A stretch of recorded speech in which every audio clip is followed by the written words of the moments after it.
Ang modern lake house na may tanawin ng lawa ay isang perpektong modernong bahay bakasyunan para sa mga pamilyang gusto magbakasyon na malapit sa kalikasan.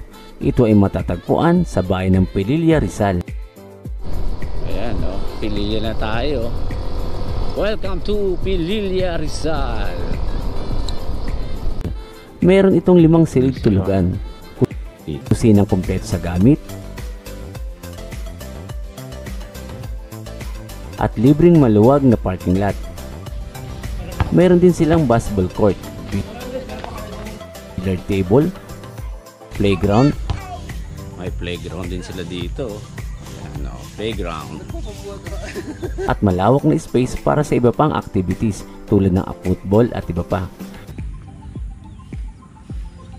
Ang modern lake house na ito ay malapit sa windmill, along National Highway, malapit sa pamilihan at halos 2 oras lang na biyahe mula sa Maynila.